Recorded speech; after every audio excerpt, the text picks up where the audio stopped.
At this point, I noticed the tail was too long, so I took some pliers and clipped his tail a little bit. And in order to make sure that it came to a point still, I shaved off the excess material. Then I cover it in some green stuff, and rather than just making the shape of this into a tube, I try to make it a little bit of a triangle.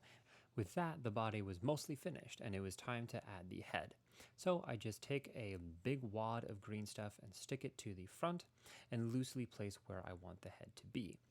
I then take a little bit more green stuff to fill out the gaps between the shoulders and the head, trying to follow the loose muscle structure of what would be the neck. Once those muscles are in the place that I like them, I go in and add the scale texture that I've added throughout the rest of the miniature to unite the two pieces. The next step was to finally start working on the base.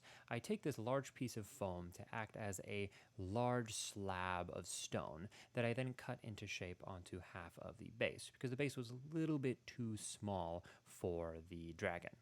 To add a little more texture, I cut in a couple little ridges, and I also take an aluminum ball and rub that all over the foam to create a nice stone texture.